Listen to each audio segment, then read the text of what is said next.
नमस्कार दोस्तों, जय माता दी। आज मैं आपको कार्तिक स्नान की व्रत कथा सुनाने जा रही हूँ।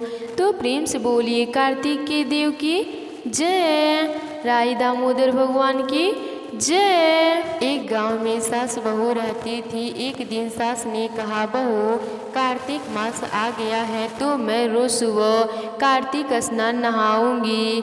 तब बहू ने कहा कि माँ जी, यह कार्तिक स्नान क्या होता है? तो सास बोली, सुबह सूर्य उदय से पहले नदी या तालाब में नहाएं, उसके बाद सूर्य नारायण को जल चढ़ाएं, नारायण के साथ ही ध्रुव तारे का दर्शन करें, जिससे कि तारायण भी हो जाता है।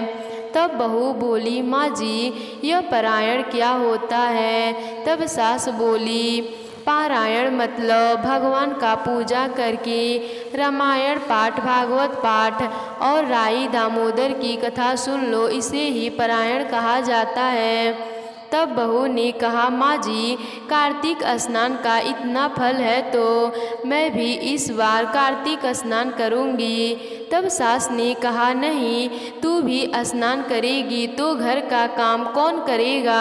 उसने कुछ भी सास के सामने नहीं कहा, पर मन में अपने ठान लिया कि मैं भी कार्तिक स्नान करूँगी। दूसरे ही दिन सास को सुबह 4 बजे उठी और तालाब में स्नान करने चली गई। इधर बहू भी उठ गई। उसने सोचा, मटके के नीचे का हुंडा पानी से भरा हुआ है तो वह भी उसी से नहा लेगी, इसी को वह तालाब समझ लेगी। और उसके बाद उसने नारायण तारायण कर लिया। के बाद जल्दी जल्दी घर का सारा काम भी कर लिया। उसने सोचा, कहीं सासू जी आ गई तो लड़ने लगेंगी और डांट लगाएंगी। ऐसा करते करते 3 से 4 दिन निकल गए। बहू साथ में सारा काम भी करती, पानी भी भरने जाती। एक दिन कुएं से पानी लेने गई तो उसका मटका उठ ही नहीं रहा था। उसने सोचा, रोज तो उठा लेती हूँ, आज क्यों नहीं उठा पा रही हूँ? यह करते हुए बहू सोच में पड़ गई।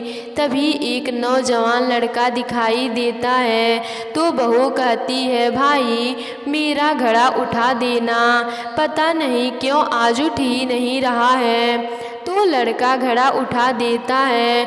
अब तो रोज का यही नियम हो गया, बहू से घड़ा उठे ही नहीं। बहू रोज उस लड़के को बुलाती और वही लड़का आकर घड़ा उठा देता और कहता, सास नहाए उंडे और बहू नहाए कुंडे। ऐसा कहकर वह चला जाता। एक दिन बहू ने उससे पूछा कि भाई तू ऐसा क्यों बोलता है कि सास नहाए उंडे और बहू नहाए कुंडे?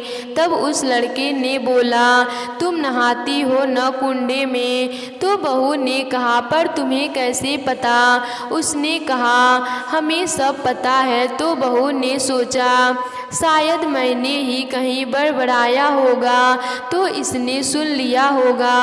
तो फिर बहू ने पूछा, अच्छा बताओ तुम्हारा नाम क्या है? उसने कहा, तुम मेरा नाम जानकर क्या करोगी? मैंने तुम्हारा काम कर दिया है न, यही बहुत है।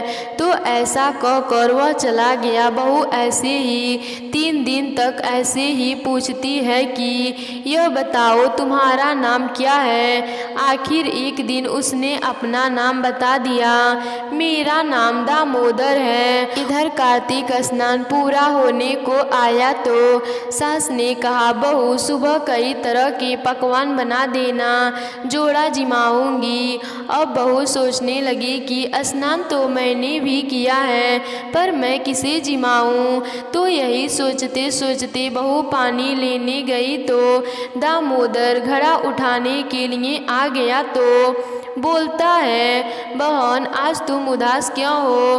तो बहू बोलती है, मैं क्या करूं, स्नान तो मैंने भी किया है, मेरी सासू माँ जोड़ा जिमाएंगी, पर मैं किसे जिमाऊं? तब दामोदर बोलता है कि बहन तुम चिंता मत करो, मैं आ जाऊंगा तुम्हारे घर भोजन जीमने के लिए।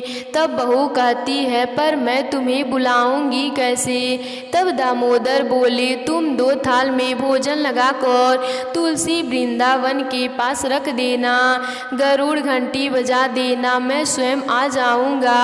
बहू घर में जाती है, कई प्रकार के व्यंजन पकवान बनाती है। सासू माँ का जोड़ा जिमाने के लिए आते हैं तो आगे भोजन लगा के जिमाती है और पीछे के दरवाजे से 2 थाल में भोजन लगाती है, आसन लगाती है और तुलसी वृंदावन के बाहर 2 थाली में रखकर गरुड़ घंटी बजा देती है। तभी भगवान दामोदर रुक्मिणी जी के साथ आते हैं और भोजन करने बैठ जाते हैं। बहू बहुत प्रसन्न मन से सामने बैठे सासू माँ के जोड़े को भोजन जिमाती है और इधर तुलसी वृंदावन में बैठे रुक्मिणी और दामोदर जी को भोजन जिमाने लगी। अब इधर सासू माँ का जोड़ा भोजन जिम लिया तो सासू माँ ने उसे दक्षिणा देने लगी, वस्त्र देने लगी। बहू अपने मन में सोचने लगी कि मैं अपने जोड़े को दक्षिणा और वस्त्र कहाँ से दूं।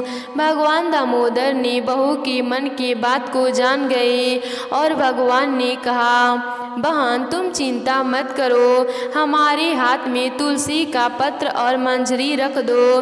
तब बहू ने ऐसा ही किया, तुलसी पत्र और मंजरी रख दिया। जैसे ही दामोदर जी के हाथ में तुलसी गई, तुलसी पत्ता सिक्का बन गया और मंजरी वस्त्र बन गई। तब दामोदर भगवान ने साक्षात बहू को दर्शन दिया और बहू का घर हीरे मोतियों से भर गया और अन्य धन से भर गया।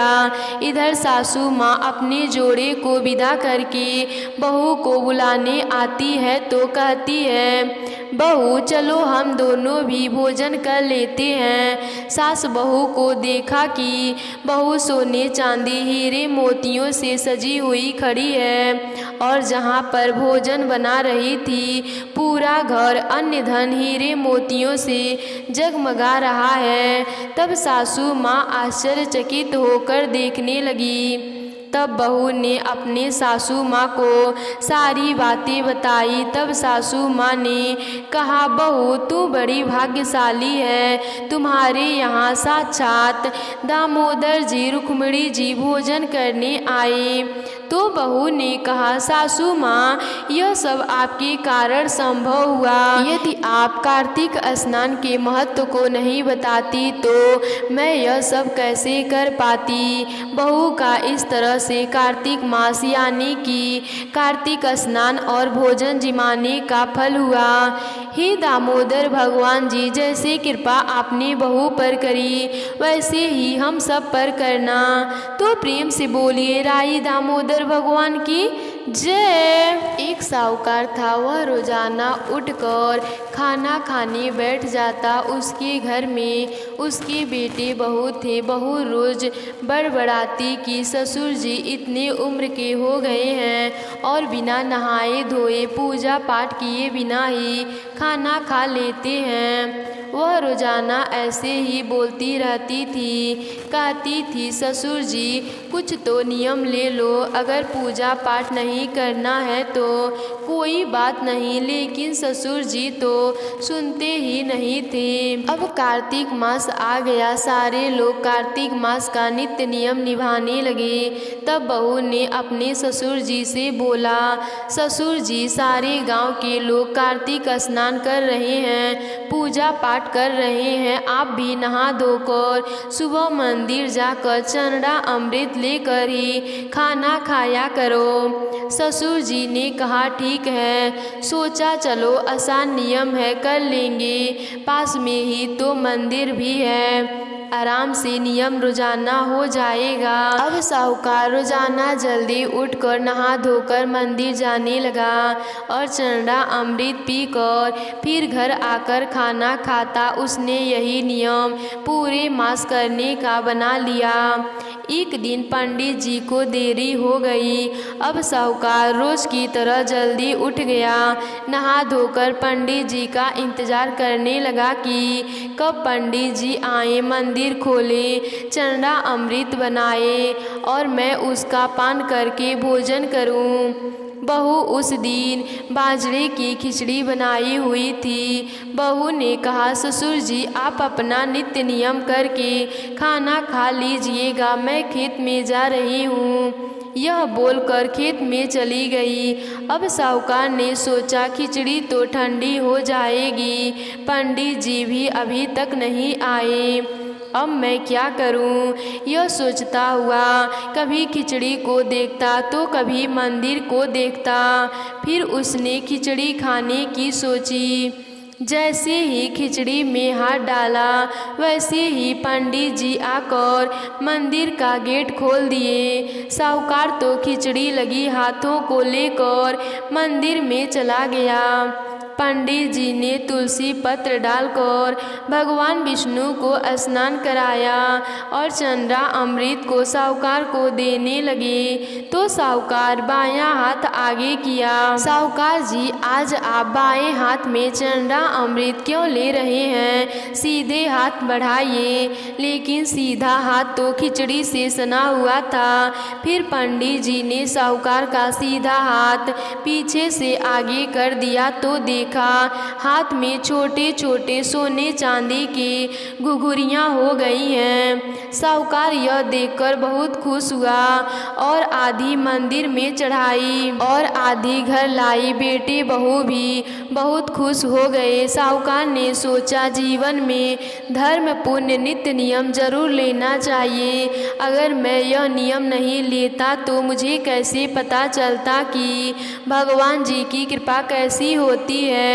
साहूकार ने उसी दिन से भगवान की पूजा पाठ शुरू कर दी और जो जीवन में धर्म कर्म के काम करने लगा। हे राई दामोदर भगवान, जैसे कृपा आपने साहूकार पर की वैसे ही हम सब पर करना। तो प्रेम से बोलिए राई दामोदर भगवान की जय।